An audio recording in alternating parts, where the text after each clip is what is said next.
Hi, welcome back to the next episode of Second Chance Queen. I'm your host, Kristianna Mrjenovich, and tonight we are talking to Crystal Andres, who is Mrs. New England Continental Worldwide 2024. Crystal is a mental health counselor and advocate with mental health awareness as her platform. She has a master's degree in mental health counseling. She's a wife, mother to 2 sons on the autism spectrum, and a volunteer with the National Alliance on Mental Illness, New Hampshire Division, and the American Foundation for Suicide Prevention, New Hampshire Division. Let's welcome Crystal Andres. Welcome, Crystal. Hi, thank you for having me. I'm so excited to have you tonight. I know tonight is a bittersweet evening for you. I'll let you kind of discuss that later in the interview, but I'm super honored that you're spending it with me. So thank you for coming on to the podcast. Thank you for having me.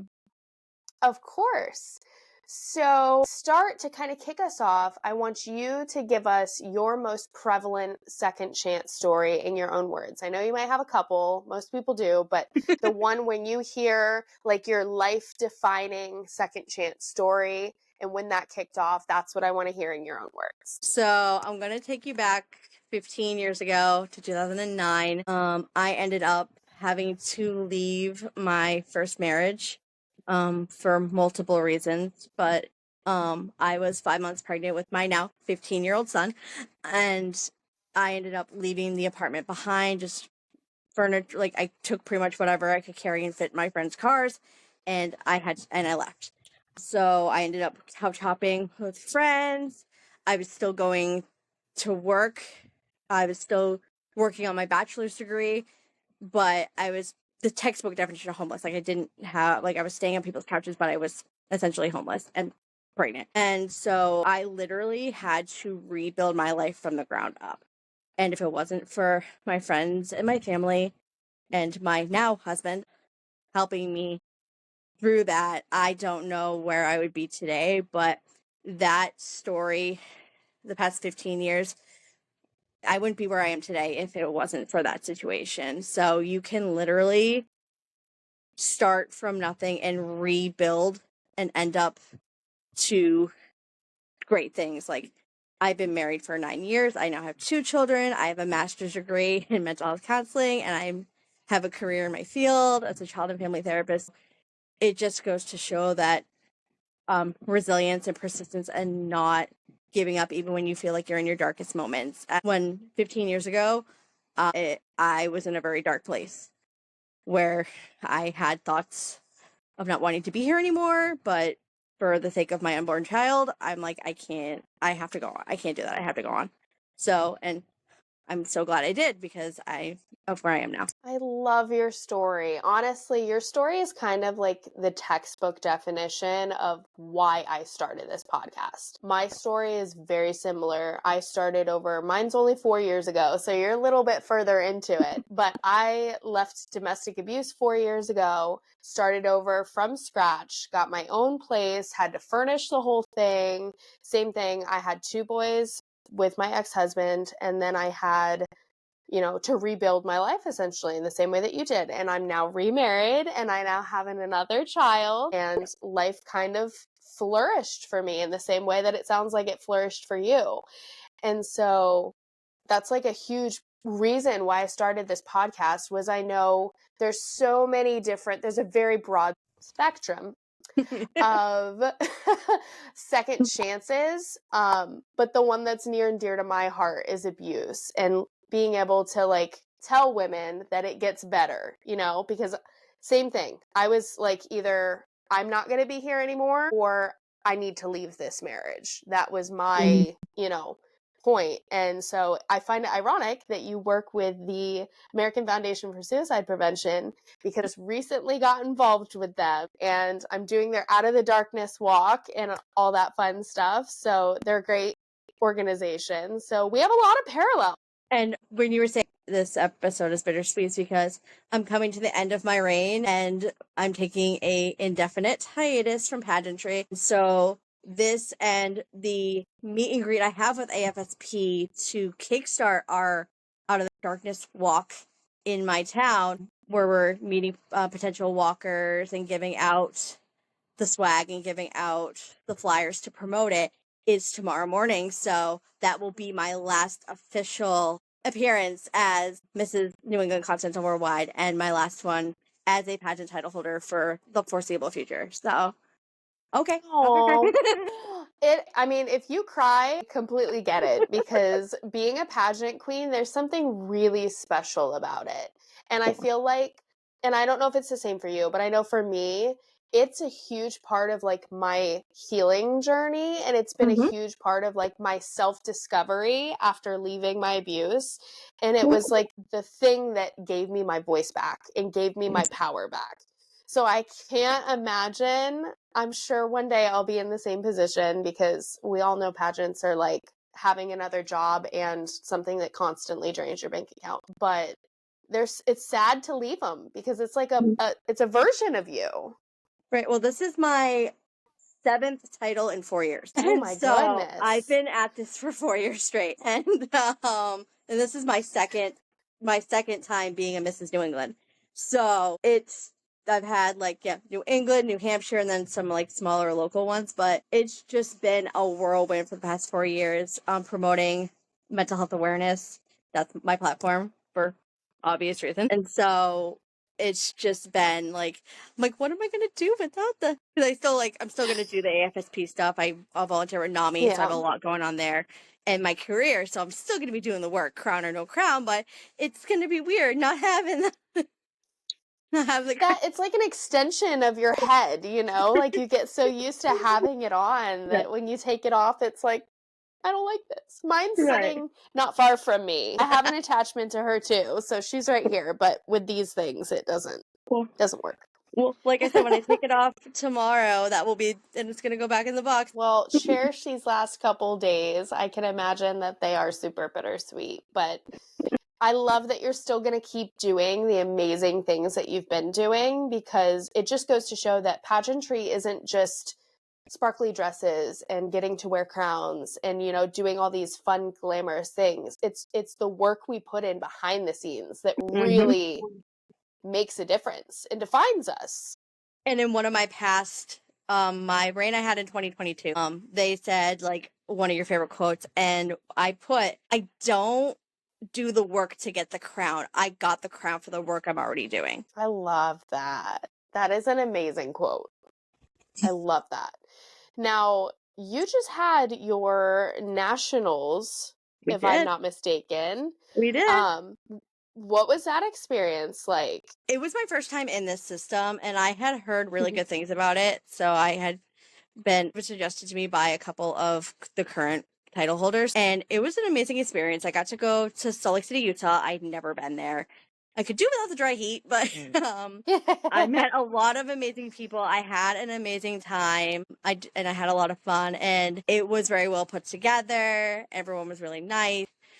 If I wasn't taking a hiatus, I would go back. But yeah, I really don't have any bad thing to say about it. I had a really good experience with the system. That's amazing. And I feel like that's an important part of these interviews, and something that I think I will be asking a lot going forward is, are you enjoying your system? And if you don't leave with the crown, are you going to return? Because I think that says a lot about the systems. There's so many out there.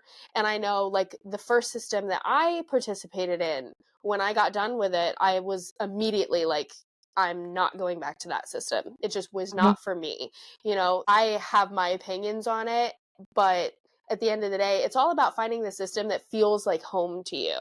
And I know I'm in mine now. I love International Ms., and that's like my system. I always tell I tell my husband, I say, I'm going to do this pageant until there's a crown on my head. So just be prepared, because I'm going to be International Ms., whether it's this year or it takes 5. Like, buckle down, buddy. We're going for it.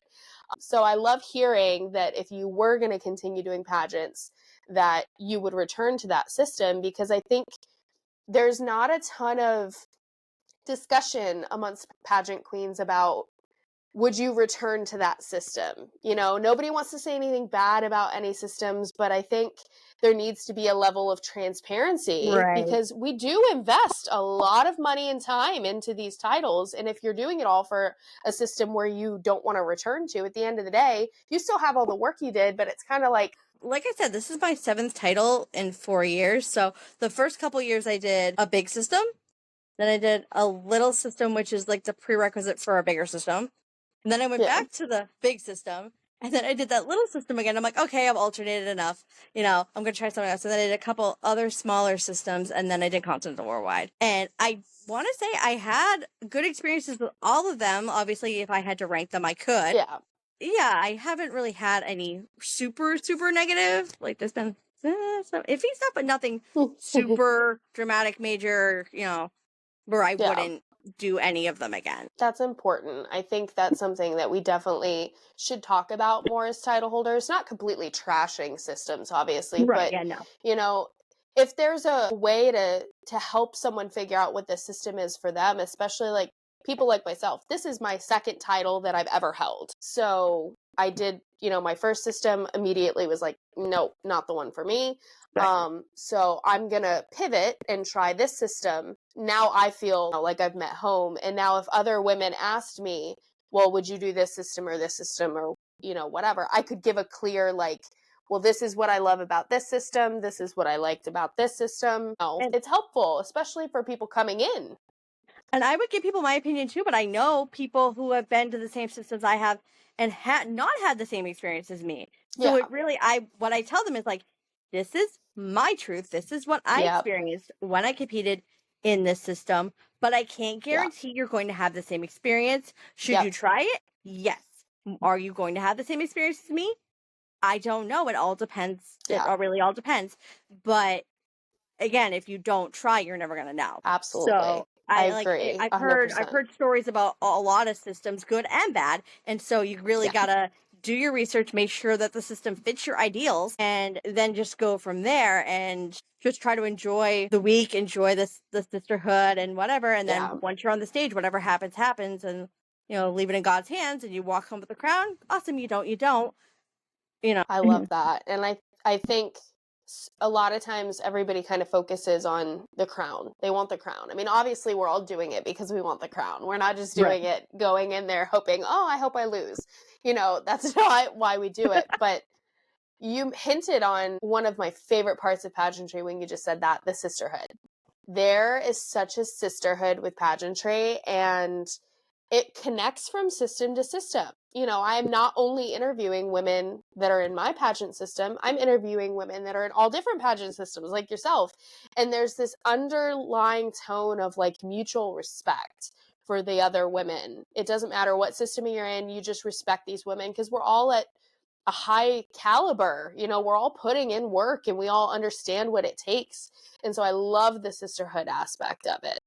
And I know that like when you go from if you do go from one system to another, it's kind of a small world and people know each Yes. other and like well, I competed with this person in this system and so kind of everybody knows everybody, but it can be good, it can be bad depending, but at the same time just shows you how kind of tight knit the community is. And Yeah. I know if I had to like pinpoint the two sisterhood like of 5 systems I've done, I'm not counting the one I did when I was 19, but recently, in the past 4 years, so 5 systems in the past 4 years, there are 2 classes, like there's 2 years that off the top of my head are probably my favorite sisterhoods, like the one where the class was so tight knit and where I still made like the most friends. Yeah, Yeah. so I know what those are, and I'm like, I cherish all the sisters, queens that I've met, and the ones that I cherish as dear friends. So, and also, how I met you was the Still She Rose initiative. Yeah. And so Yeah. knowing that there's like-minded people in that too. So I look forward to working with them and building more of a sisterhood through that. Yeah, and you've got kind of like a slope out of pageantry almost because you're hanging up your crown for now, but you're still She Rose ambassador. So you're still doing, you know, pageantry related things for, you know, the next year or so. So you get kind of like a gradual transition. But it's also a mental health initiative, so that's right up Yeah, my alley anyway. it So, is. Yep. so it's still literally, it still kind of goes with the whole I'm hanging up the crown, but I'm still doing the work.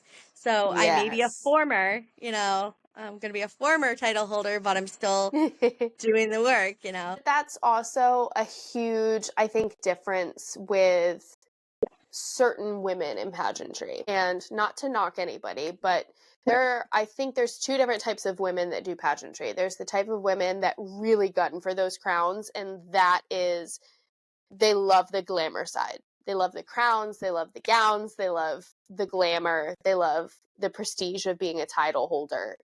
That's what pageantry draws them. And then there's the women that are still love all those things, but there's an underlying, like you said, I didn't do the work for the crown. I earned the crown because of the work I did. That's the type of woman that I know I am. I'm still going to be doing everything that I'm doing now with the crown, without the crown, whenever I hang mine up. And I think we really connect and kind of have a sense for the women that are like that too. I know I can usually pick up on those women, and I bond more with those women because I want lasting connections, and it's easier to make a lasting connection with someone that doesn't necessarily look at you as competition. They're running parallel to you. Right. You know what I mean? And that's funny you should say that, because a very dear friend of mine was giving us an analogy. She was the title holder for the system, was like, when you're running a marathon, you run your own race. You're not worried about the runners beside you. You're just running your own race. And I'm pretty sure you know who I'm talking about. But you run your own race. And with that being, said, some people, like, I find that when you do systems that are more platform based, you find more of those like-minded people versus the ones that are kind of just the generic pageant, and that's where you find the difference in the caliber of women. Absolutely. Basically. And that's why I love the system that I'm in now, is it's very platform based, and it's very, we know you're busy, wife, mothers, etc. You're at this phase in your life where you've already got a lot on your plate. So show up and show us how you're already empowering people, because you're already doing that in your day-to-day life. So we just want to see what you're doing. And I love that about this one, because it kind of takes the pressure off. Last year when it was my first pageant, I had to develop a platform from the ground up. I had to develop everything. And that's really intimidating when you get into pageantry. That is very intimidating. So being able to hop into a system where last year, my husband will tell you, I ran myself ragged last year, really just building everything, putting everything into place. And now that I was able to hop into this system, he's like, it's been so much smoother. And I'm like, because I made the building blocks, and now my platform is something that I'm super passionate about. I love doing this podcast. So I think that that's so important, is finding a platform that is like your life mission and what you want to do regardless. And that's why I say, like, I would use the hashtag more than a platform, because literally I have my master's degree in it, so I work in the field. I volunteer with two big mental health organizations. I'm a Still Heroes ambassador, and as part of NAMI, I'm what's called an inner own voice speaker, where I share my own personal struggle with mental illness. Like, it encompasses every part of my life. So I guess if it's easier for me to choose it as a platform, because it's not a platform for me. It's literally my life's work, and like it impacts me in more ways than one. So, and also part of the reason I got back into pageantry, I did one when I was 19 on a whim, and then I got back into it when I got married the second time. And I'm 5'1". I'm a little thick. I have tattoos. And don't see a lot of people like me. I don't see a lot of people like me in pageantry. So I was trying to, kind of break down that door. And like, I know that you're like body positivity and stuff like that for yours. So like, I try to just, go that route too. And I'm like, and show people it's more than just like the pretty face. It's, women who are passionate, who are trying to make a difference in the world. Like, that's the root core of why a lot of people do it. So, and obviously I deserve a seat at the table, because if I didn't, I wouldn't have the crown. Absolutely. And I'm showing people that, like, you can join our table. Like, It's more than just what you think it is. Like, come join. I think it's important too that like we're challenging beauty standards in a big way, because pageantry for a very long time was thin, tall, beautiful women. And that is what you were to be a pageant queen. You were tall, thin, beautiful. And of course, we're still beautiful, but I'm like you. I'm 5'4", so I'm not tall. I'm curvy, so I'm not thin. And I am beautiful in my own ways, but I don't fit those traditional beauty standards. I'm tatted like yourself. So it's important, I think, for women like us to put ourselves out there and be visible, because we expand pageantry into something that is a more modern approach, I guess, because, you know, so much of the world is pushing inclusivity and body positivity and all these things.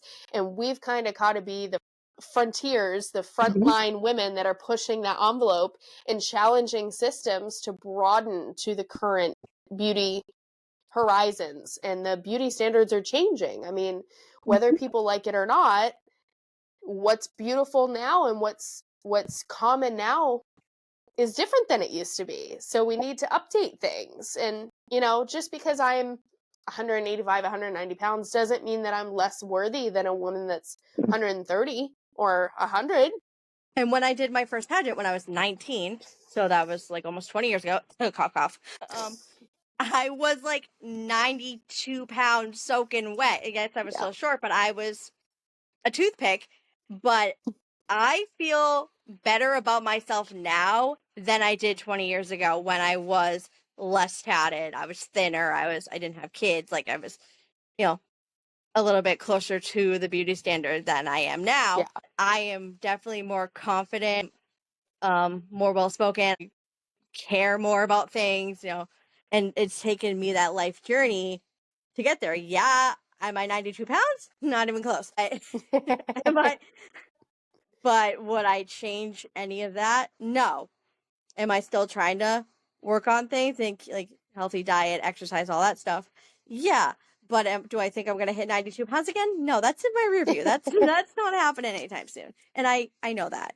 And it's realistic. And that's important too, though, because you said you're doing the healthy things. And I think that's an important thing that we need people to be aware of, is there's this thing that being overweight or being curvy is laziness. And that infuriates me, because most of us that are curvy are far from lazy, especially pageant queens. We don't ever have time for anything. So I know with me, you know, I have underlying health issues that contribute to my body Same. style. I've had 3 children. It changes your body structure when you have children. I'm a decade older than I was, and those things change. So it's not laziness, and it's not pushing the envelope and expanding the beauty standards to accept curvy and plus size women because we're advocating for unhealthy.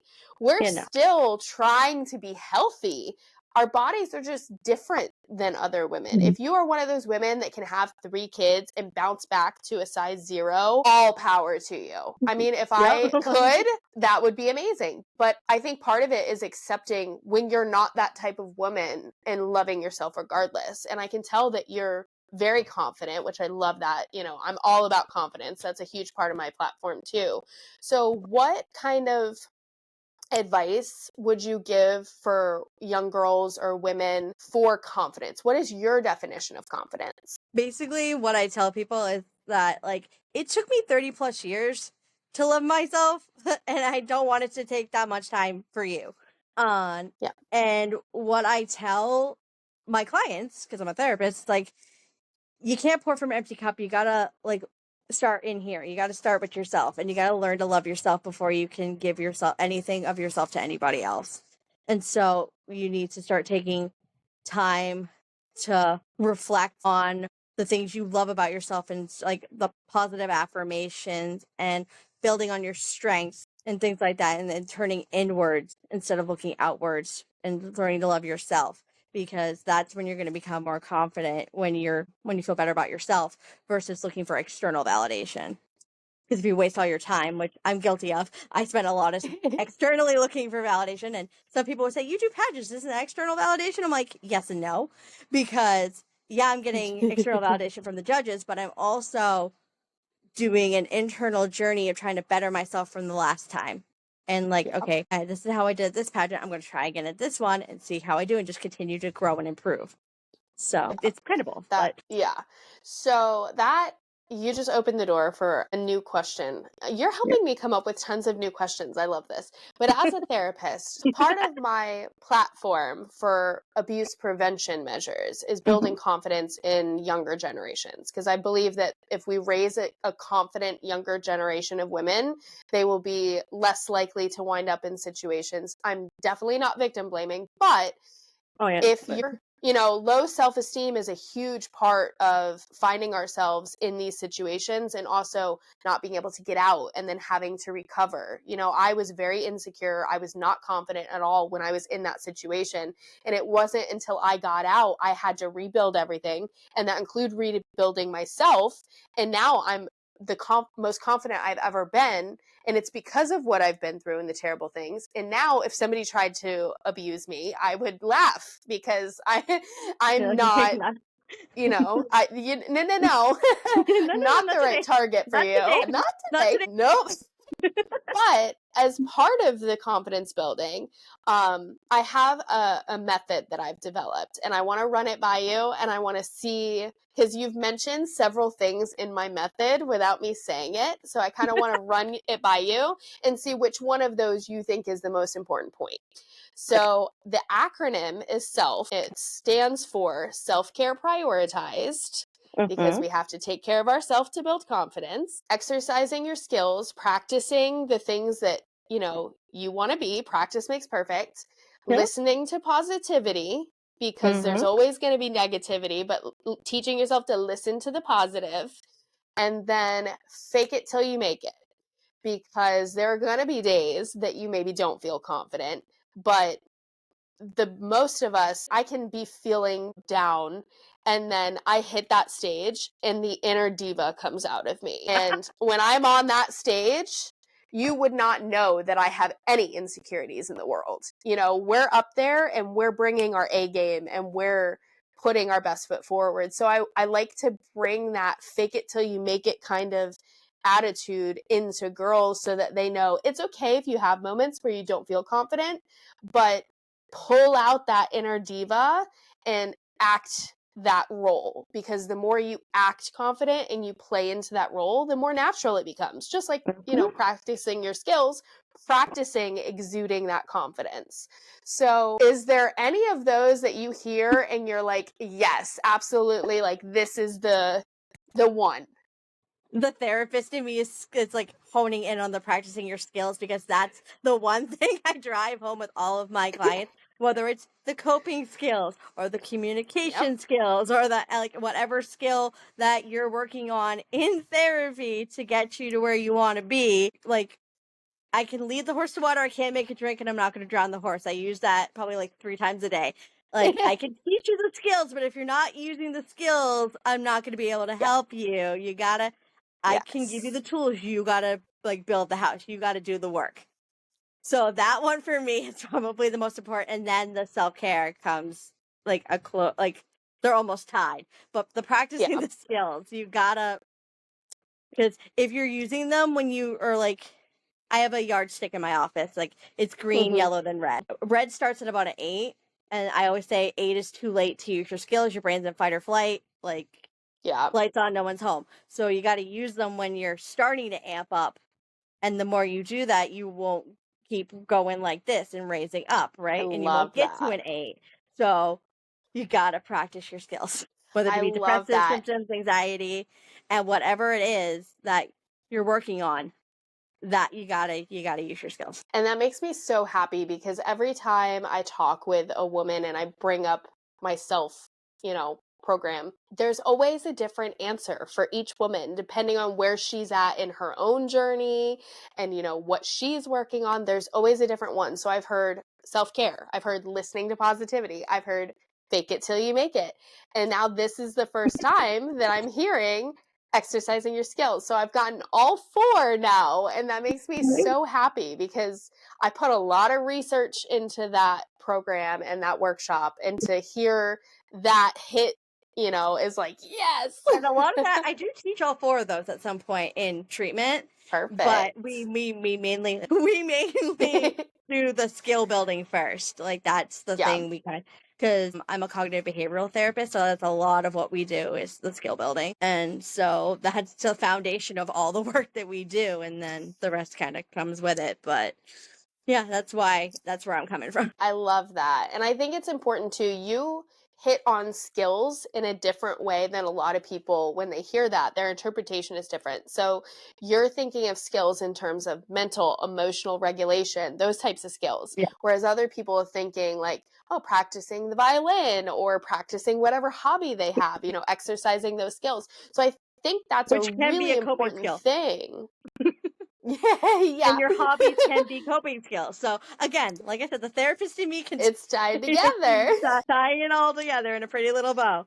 Yeah, exercise But is a coping skill. Hobbies are a coping skill. Like yeah. they're But it's important because it just goes to show no matter what age group I'm teaching that workshop to, it's going to fit. If I'm teaching that exercise your skill to a 4-year-old, it may be practice hula hooping if that's what makes you feel good about yourself.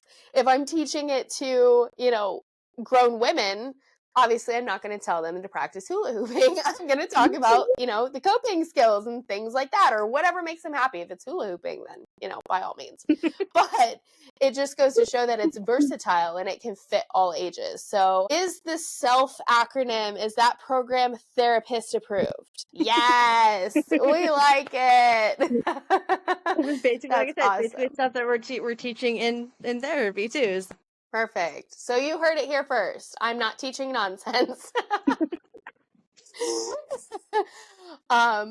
So we've talked about your resilience, which that's like my favorite word in my vocabulary these days. We've talked about your I actually have catalyst it for. tattooed to my. Oh my goodness, that is amazing. We've talked about your catalyst for becoming resilient. One of my questions is about if you became famous and had a published quote, what would it be? And we've already talked about several of your favorite quotes. But I have one that kind of is the creme de la creme, like of my favorite quote. Let's hear it. And it comes from the therapist Crystal, but nothing changes if nothing changes. Okay. Like if you want things to change, you have to elicit the change, or nothing's going to change. I love that. That's so simple, but so important. And when you think about it, it's deeper than it sounds. People might be like, oh, whatever. But when you really think about the meaning of that, it's really something that I think more people need to hear. Because sometimes they want the change, but they don't want to do the work for the change. They just want things to change for them. And I think we're all guilty of that at some point. Yeah, that's not how it works. Yeah, and there are 5 stages of change, and I'm like, where are you on the scale? Okay, well, you're here. You want to be here. What do we need to do to get from here to here? I love that because that is, I think, something a lot of people need to hear. I want to know, is mental health, obviously it's your platform. I know it's a huge part of what makes you tick. But is there anything else that if you could pinpoint like a secondary platform, is there another passion that you have? Mental health, but it's just like a very small subset, and it's being an ally for the LGBT community. Because there was one pageant system that I did, and I was the first openly bisexual contestant in their system. Oh, wow. That is amazing. I Yep. love that. I actually, one of our fellow sisters, who's a Still She Rose ambassador, Whitley, was the first openly, I love Whitley. Yeah. Whitley, we love you. But she was the first openly pansexual contestant or delegate in the system that I'm doing. And that was huge. And I also go by she, they pronouns. So I go by non-binary pronouns. So whether they realize it or not, I'm non-binary too. So I'm trying to represent. I know your bio mentioned that you have 2 sons that are on the autism spectrum. Yes, I do. As a woman that's in her late 30s that has recently found out that I fall on that spectrum, as well as being diagnosed with ADHD really late in life, again, in my 30s, I'm sure that is a huge part of who you are as well. And I think it's so perfect that you are so prevalent in mental health field because you really need that in order to, raise children that are fall under a different category. And I relate because, like I said, my son has ADHD as well. And that's how I got diagnosed, actually, was I was advocating for my son. And then they're like, well, it's genetic. So do you or your ex-husband have ADHD? And I was, well, I act a lot like my child. So I laugh because my oldest has it. He has ADHD. He's got the ODHD, like the combination, the level yep. 1 and the Yep. ADHD, and then so level 1, and then my youngest is developmentally delayed nonverbal level 3. And so I'm like, both my kids have it, and like, I've never been confirmed, but I did go back to therapy after a very long hiatus from that, and they're like, I don't know, it could be ADHD, but we do know you have a PTSD history, so we don't know. It's a smorgasbord. It could be anything. So, jury's still out. And that's such a huge thing with mental health too, because people don't realize, I say I'm a member of the mental health alphabet, meaning I have ADHD, I have diagnosed OCD, I have been diagnosed with PTSD, I have been diagnosed with PMDD, are all very connected together. They run, it's like a big yarn ball. Yeah. So whenever somebody says something, I'm like, oh, I'm a member of the mental health alphabet. And they're like, huh? And I'm like, I have lots of acronyms, but it's very prevalent, and it's very important and validating, I think, to get those diagnoses. A lot of us function for a long time and feel maybe that we're dysfunctional because we're just kind of running around like a chicken with our head cut off and don't know. And a lot of people say, I don't care about being diagnosed. But I know for me, it validated the struggle that I was going through. And then I was able to self-reflect a lot more, because I'd say, okay, that's why I do that. That's why I'm like this. It makes sense. So I'm sure in your field of work, you see that a lot. And I'm sure you help contribute to diagnosis and know kind of how important that is.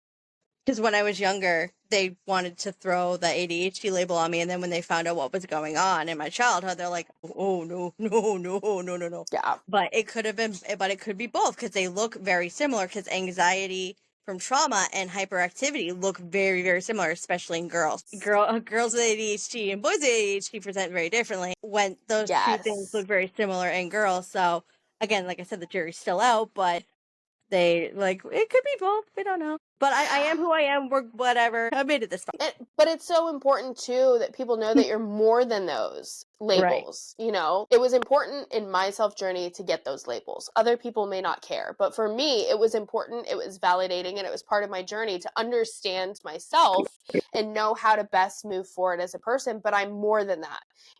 I want pageant queens especially to talk more about what they're going through and their mental health and what they have been diagnosed with, if they're comfortable with it. Because I think it's important to see that, Mrs. Gulf Coast is successful and she's powerful and she's beautiful and she's all these things, but she also struggles with something that maybe they have, and they can say, oh, I could do that because I have this. I don't want them to think that that's something that holds them back.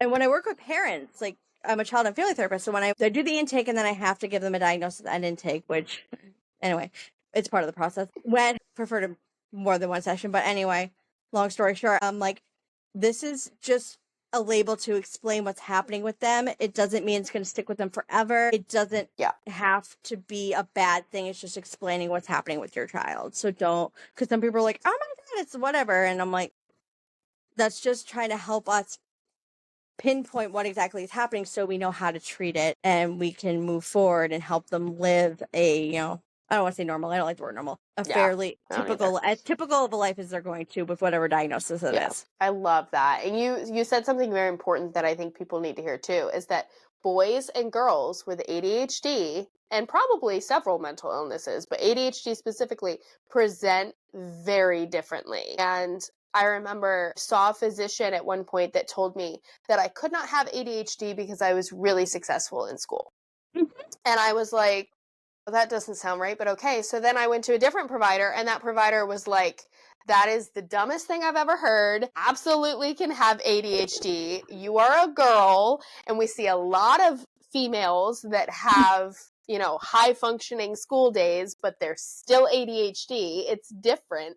So it's so I guess, validating when you say that girls and boys are different, because I think there's a lot of us that have run around for a lot of our lives not Like knowing, especially catty women, girls, because the space yeah, cadets, or whatever. Yeah, it's not that. There's always something more to it, but people are only going to see what they want to see. Like my oldest son, yeah, they were so fast to slap that ADHD diagnosis on him when he was 7, and I told them for years since he was 2, I'm like, there's something else going on, and this is while I was still getting yeah, my degree, so I didn't even have my degree at the time yet. I'm like, there's something up yeah. with my kid. There's something up with my kid. He did not get the autism diagnosis until he was 11, so it took like 4 years, and this is during COVID, so it took even longer, but 4 years for him Yeah. to get the autism diagnosis. My younger one was obviously easier because of the functioning, but it was fighting tooth and nail. I'm like, there's more to it, but they're like, oh, we're only seeing this, and it took like 3 different providers for him to get the diagnosis. It's like, yeah, it's a struggle. I think that's something that's really important, is understanding that we're all on different levels and we're all, in different places, and we're going to meet those milestones at different times. And you're the perfect parent for children in that situation with, your line of work. You understand mental health. I try very hard. I mean, I have ADHD, and sometimes my son that has ADHD does something, and I'm just like, I should understand you, but I don't. Well, it's like I think that's just part of being a parent. Well, one's running around and stimming, and the other one's doing being really hyperactive, and then my anxiety kicks in, and we're all just like, yeah, triggering each other. It's kind of chaotic, but we manage. I can relate. Oh, it's not just you. The podcast host herself is she's wonky. I prefer quirky, but quirky and wonky. That's like a dynamic duo. We have quirky and wonky. That you're a mental health professional, I'm a mental health patient. It works. I've been on both sides of that too. My therapist always says, because I am in therapy, I am a firm advocate for therapy. I love therapy. I've done the most work on myself in therapy. So I tell everybody, even if you think you're normal, you probably need therapy. And they tell us therapists that we need therapists. Like, therapists should go to therapy. Yep. So it's like this circle. Everybody should just have therapy. But my favorite part is that I make it a goal to make my therapist lose herself every session laughing. Like, that is she'll be like, how are you? And I'll just look at her and be like, buckle up, babe. And she's just like, God. But it's fun, There's those that I think keep what they have been through, and they are very serious about it, and I am not one of those people. I am not serious about most things, and I carry my trauma as a stand-up comedy routine. So I think that's why I love doing this podcast, is as I talk through things and I talk with women, it's almost like therapy for me, because I'm getting my story out and I'm opening up and getting to be the comedian that I am, but also I'm getting to hear other people's stories, and it's a really fun experience. I always say, like, oh, I have therapy with my therapist, and then I have therapy with my podcast interviewees, because as a therapist, I'm about to therapize you for a second. Humor is also a deflection for sometimes when you don't want to deal with something. You try to make a dark joke to try to weasel your way out of what you want to talk about. But I also, speaking of stand-up comedy, before pageantry, I did a very brief stint in stand-up comedy. Not a lot of people, not a lot of my pageant friends know that, because I was another lifetime ago. But I know that a lot of people that I had done stand-up with had some either like depression or whatever that they were trying to mask with the stand-up comedy. So it's pretty prevalent in that field. So I actually developed comedy as a coping mechanism. Growing up with my father is a fantastic man. He's hysterical, but he has a dark sense of humor. And so I developed that dark sense of humor thanks to my father. But also it became stress relief, because when you're in a situation where you're growing up in a household where it's not typical, my sister was a very complex part of my life and my childhood, and we all have childhood trauma. Whether or not you've had the best childhood or not, you have some form of childhood trauma, in my opinion. I'm not a therapist, but I think, I like to sit there sometimes and I'm like, I'll be very studious, and my husband will say, "What are you doing?" And I'm like, "I'm trying to pinpoint the childhood trauma that I've already inflicted on our children." And Oh he's like, no. "Oh my God." And I'm like, even the best, I'm looking at me and you, and I'm going, "We had really good childhoods, but look at us. So what are we doing?" And he's like, Oh. "I don't want to think about this." But that's my theory, is that no matter how good we try and do as parents, we're not perfect, and it's going to happen. So yeah, I developed a dark sense of humor very, very young, and I used humor as a coping strategy, because sometimes when things are so rough or so negative, laughing is a great release of stress. I always say it keeps life interesting. Well, laughter is the best medicine, so they say. So Yes. But you so definitely hit on something, because Robin Williams is one of my favorite actors and comedians ever. And Mhm. obviously we all know his tragic, Mhm. ending, and the quote that he has out there about, sometimes the saddest people are the ones that are making everybody laugh, or something Yep. that's a lot more intelligent than that. But that's the I Cliff think it's Notes version. basically paraphrasing it, but Yeah. yeah, I gave you the Cliff Notes version, but yeah, yeah. it's definitely true. Mhm. Yeah. And like So, when you look at the celebrities who have lost their lives to suicide, and you're like, they were so, even Chesty Chris, I'm reading her book right now. I got it to read on the flight down to that's but I'm amazing. still in her part, but just like she was a lawyer, and she was an extra host, and she was Miss USA, all this stuff, and people are like, you didn't see it coming, or a lot of celebrities that just like, oh, Yeah. they died by suicide, like it's like, didn't see it coming, didn't see it everyone's like, I never saw it coming. Like, I'm sure there were signs, but like, don't blame yourself, Yeah. but I'm sure there were signs, but like, it's brutal. Like, you don't know what someone's going through. And it's difficult too when you have people that are in very visible positions, like pageant queens, celebrities, people that are very visible. A lot of them tend to gravitate towards hiding the darker side, hiding the mental illness struggles, because they don't want to be known as flawed or anything that's not perfect. It's really hard for a Miss USA to talk struggles, because people have that knee-jerk reaction of, well, what are you going to be sad about? You're a lawyer, you're Miss USA, you're successful. And none of those things, obviously you're aware, are part of that. You can Mm-hmm. be the president of the United States and have depression. Yeah. It's relative. But I think it's so important, and it brings us back to the Still She Rose initiative that you and I are both ambassadors with, See what we did because there? it is, yeah, it is so important Yeah. for women in our role, in our, you know, visible space, to hold space for mental health awareness, And that's the whole reason because Still Heroes exists. exactly. And it's So, so important. And I love being an ambassador for the organization. And I'm same. sure you do, especially in your line of work, because I think it humanizes us too. I think if more celebrities and more prevalent people were willing to open up and talk about their struggles, I'm sure they would be met with criticism, because there's always going to be those people that go, "Oh, wipe your tears with your $100 bills." A Right. lot of people don't have empathy. But there are people that would sit and say, "I'm not alone." If so and so is struggling with this, I have that same thing going on. I'm not alone. Maybe I can be successful too, and be that, Right. beacon of hope for people. So I love the Still She Rose organization for being kind of a bridge between the perfection that people think that pageantry stands for, and the reality of the day-to-day lives that we women face. Right.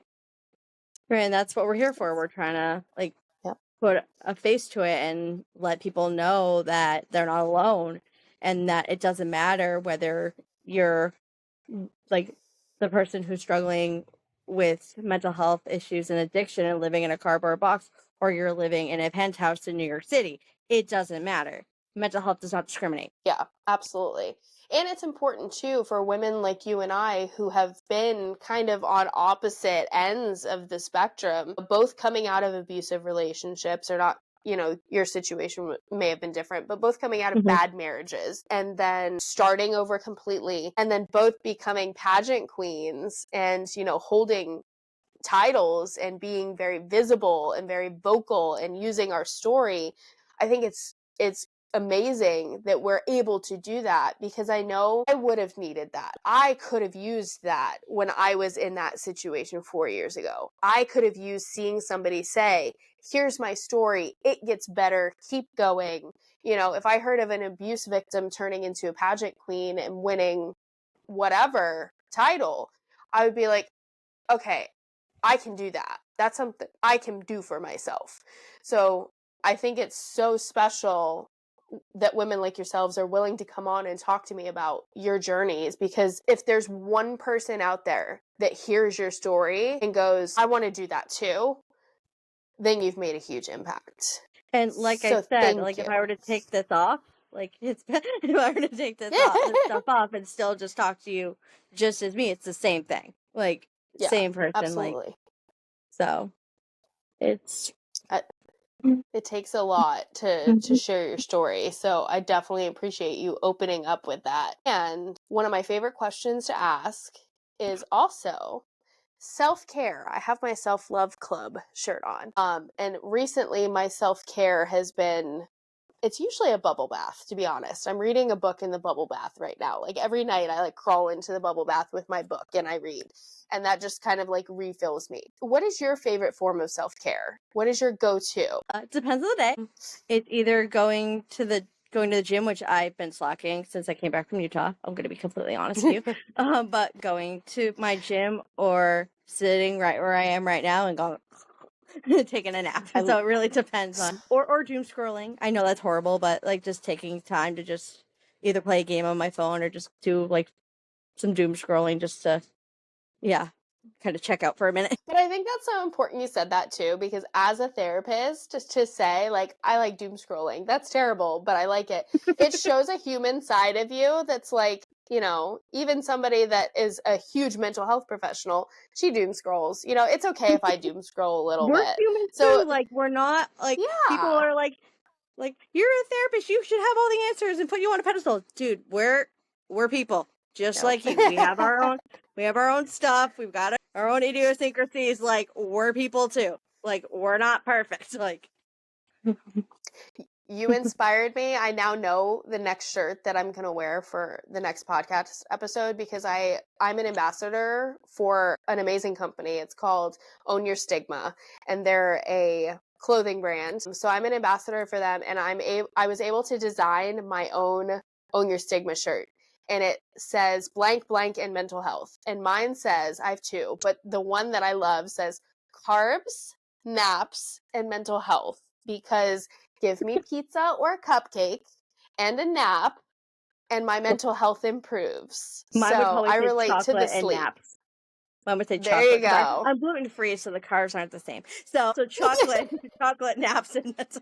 But yeah, the naps, those naps hit. Especially, I think that's a neurodivergent too thing for a lot of neurodivergent people, because I know my brain does not shut off when I'm awake. Like it's like a million miles an hour all the time, and no matter what I do, it doesn't typically slow down. So when I sleep, it slows down. Except I dream a lot, so it really doesn't slow down. But I love sleeping is just a hobby. Like a computer where all the tabs, like, where's the music coming from? Yep. How do I close all these tabs? Yeah, I feel that. That is so funny that you said that, though, because it's an ADHD thing, I've heard. But I have a soundtrack in my brain 100% of the time. Like, I will wake up in the middle of the night, and there will be a TikTok sound that's viral right now that will immediately be in my head. And I'll just be, like, up at 3 a.m., wake up out of sleep, and I'll immediately hear, please, please, please. And I'm like, oh my gosh, you know, like, and it's always different. I mean, each day I have a different soundtrack. But, like, one of my tabs is Spotify, and it's playing all the time. I've worked the past couple of days, like when I probably do it more than that, but I've noticed it more the past couple of days. Like if somebody says something and I can think of a song lyric that doesn't, I'll start singing the line from the song. They're probably annoying the daylights at everybody, but I think it's funny. Yeah. Earlier I have a jukebox in here, like or Spotify. Like, Oh, the spicy jukebox. That's what I'm going to call it from now on. I'm coining that term because sometimes I refer to myself as neurospicy. So the spicy jukebox. Somebody the other day about being neurospicy, and they never heard that term before. And they're like, I said I live in a neurospicy household. And they're like, wait, what? I'm like, yeah, I live in a neurospicy household. And they just took that and ran with it. I'm stealing that. Well, I'm like, you're welcome. Now we have the spicy jukebox. So you heard it first on the Second Chance Queen podcast. We all have a spicy jukebox in there. That was like me earlier tonight while I was working, and it was like 7:30. It was right before I was getting ready for the podcast. But working for myself, I work all hours of the night. And people contact me 24/7. Like I'm never off the clock, which is exhausting. But I started singing Part of Your World from The Little Mermaid, but I changed the lyrics to be about working and never stop working and how I wanted to be part of the world of people that could clock out. And that was I had everybody in my household rolling laughing because they were like, oh my God, how do you do that? And I'm like, I don't know, but it's keeping me from losing my mind right now. So we'll just add that to my neurospicy jukebox. Well, I clock out from my paid job as a therapist, but then I come home and deal with my neurodivergent children. And then on the weekends, I do the volunteer work for the mental health organization. Like, when I do clock out, it's when I take a nap. Yeah, I relate.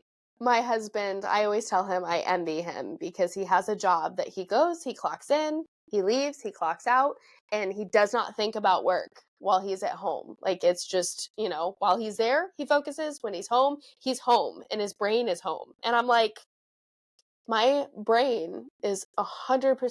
It's got 50 million tabs open, like you said, and it's remembering what I didn't do today, what I didn't get to today, what I need to do tomorrow. Not only just as an employee, or as a business owner, I'm going, okay, I have to do this for this complex. I have to do this for this complex. I have to do this for this complex. But then you add in the mother tabs, and I'm like, I have to go back to school shopping, and I have to do this, and I need to make sure that they brush their teeth a little bit better because I don't trust them brushing their teeth, and I need to do this.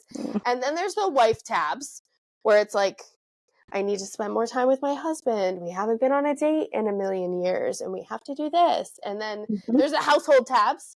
I have to clean this, and I have to do this. So I feel like as women, most of us are used to having 50 million tabs open. But yeah, it's funny how everybody's mental health has different coping mechanisms, like everybody needs different levels of self-care. Everybody needs, what could fill one person may not fill another. We need 12 hours of sleep where our men only need 3 to function.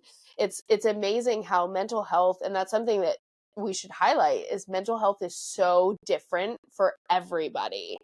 And that's why, as a therapist, I teach like a gauntlet of skills, and I tell people, I'm like, I'm going to teach you all of these skills, but I want you to pick the 3 that are going to work the best for you, because not all of these work for everybody, but I am going to teach you all of them anyway, just in case. That's important. I think that's so important to highlight. And another thing that in a conversation I had with another Still She Rose ambassador, we had a profound thing that popped up, and it was we call it future care, because I asked her about self-care. We were talking about self-care, and then she was talking about how some of the self-care she does is for future her. And, some of the things that she does, it may not be something that's self-care now, but she's setting up for herself in the future. And I thought that was so important. There's the self-care that we focus on now, like the bubble baths or the naps, but then there's also that future care. And I feel like pageantry for a lot of women is their future care, their self-care on a deeper level, because I hope to have different career paths maybe come out of this in the future. And I'm setting up everything that I'm doing now and what I'm advocating for in the hopes that one day I may pivot into a role that is what I strive for and my passion. So it's like there's different levels of self-care. And I love that thought that some of it is not for current us, it's for future us. And like one of the reasons I'm sad to be taking my hiatus is because like doing the pageant prep and knowing that I'm going to get a week, like, again, I love my husband, I love my kids, but like taking that 3 to 5 days and traveling by myself and mama getting space and mama getting a break from, everything was part of my self-care, and getting Yeah. to focus on pageant week and what I need to do for it and enjoying being in the moment without having to worry about what's happening with my kids because I know they're taken care of, and not having to worry about work because Yeah. I know my cases are covered. And that was extremely helpful. So I think that's another reason why it's going to be bittersweet for me to, take the hiatus. I Because I get gotta find that something else to 100%. fill that void. To fill that void. Yeah, no, definitely. I relate. I joined the pageantry community when I was 4 months postpartum with my daughter, and I had very, very bad postpartum anxiety. With my son, I had postpartum depression, and with my daughter, it was postpartum anxiety. And Mhm. so I needed a self-care outlet, and that's how I found pageantry. And then that became my healing, essentially, from my postpartum journey. And it was so important to me that now it's hard to imagine not having that as part of my life, because it is my self-care too. I think it is for a lot of women, especially in the Mrs. divisions, because we're moms, we're employees, we're business owners, we're wives, and this is what we do for us. And when I did my first big system, when I started the Misses, I got my title in 2019 to compete in 2020, and we all know what happened in 2020. No. And I still got to go to national. I still went to nationals, and yeah, we had to be 6 feet Aww. apart, but still getting to be somewhere and do with people, and that, especially in that time of history, was yeah. You definitely needed that at It that was point. it was obviously a smaller class because of Yeah. COVID restrictions, but it made us closer, and that's one of the classes where I said there's probably two I was classes. gonna ask if that was one of your favorites. That's one of them, just because there was versus 70 of us, there was only 33, 35, whatever of us, and it just seemed like we're all closer knit. Yeah, it's just it was a different experience than when I went back to that system a couple of years later. Wasn't bad the second time, but just it was a different vibe. Definitely a different vibe. Well, yeah, that was definitely a difficult point in history, and I can imagine that experience was much different than where we're at now. Thank goodness we're, Yeah. back to where we're at now, but Normal, the status quo. Wow, I like to ask, especially since you're an outgoing title holder, unfortunately, hanging up your crown for now. If you wanted to leave a legacy statement, or you want to be remembered for something, what is your, I guess, outgoing legacy statement? What is your Mrs. New England Continental Worldwide 2024? Give me your exclamation point. Wow, I didn't think that was going to happen. Okay, basically, do what you're passionate about, try to make the world a better place, and just be kind to people. And crown or no crown, just be yourself. Be genuine, be authentic, because that's what people are going to remember you for. And I know that in the time that I've done pageantry and everybody that I've met, they're always we love your personality, we love your spunkiness, we love your quirkiness, and they remember me for my personality and my passion, mental health advocacy and mental health awareness. So I think that's how I'm going to be remembered. And those who do know me personally know the quirkiness, but those who are just seeing it in this very short podcast, what you see is what you get, crown or no crown. And I think that's how I'll be remembered. Love that. I think that's so important, that the woman that's in the crown is the same as the woman outside of the crown. I think that's something that every title holder should strive for, because authenticity is the best way to be. In my opinion, it's the only way to be for me, because I couldn't be somebody else if I wanted to. But I think it's so important that you're encouraging women to be authentic and be their quirky selves, because we need more of that quirkiness. Well, I'd rather get the crown and the title and whatever it is for being me than for covering my tattoos and trying to be somebody I'm not and then getting it, because it doesn't feel right. But knowing that I got these for being me makes it even harder to give up. It makes it even harder to give up, but it is what it is. I bet. Yeah, I relate to the whole tattoos thing, because one of the most common questions you get as a title holder is, are you going to cover your tattoos? And my answer, Yep. It's always a huge no, No. because if I'm going to get the crown on my head, it's going to be as I am, and I'm not going to go to appearances covered with no tattoos. I'm going to go just the way you see me now. So I'm the same way. I show up to nationals the way that I'm going to reign, and that is what you get. And there was one system I did, not this one, but there was one system I did where I have the Wonder Woman symbol right here. And so, and you could see it in my interview outfit. And I did the system twice. Both years, separate judges, the first question they asked is about my Wonder Woman symbol because I didn't cover it. And they noticed. Was it about the actual tattoo itself, or was it about the symbolism? Like why I got it and what it Okay. would symbolize.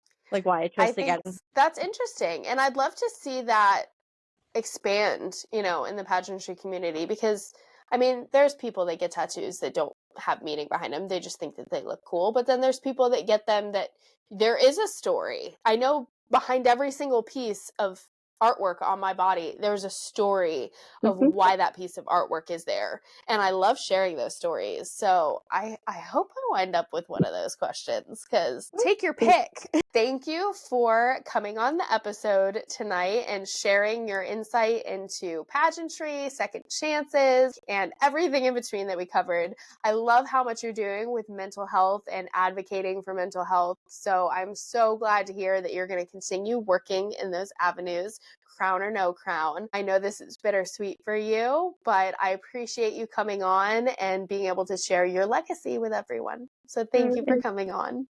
Thank you for having me. I had a blast, and I'm glad that this is going to be one of the last times I wear this crown. So it means a lot. So thank you for the Aw, opportunity. of course. Thank you, everybody, for listening to tonight's episode, and we will see you very soon.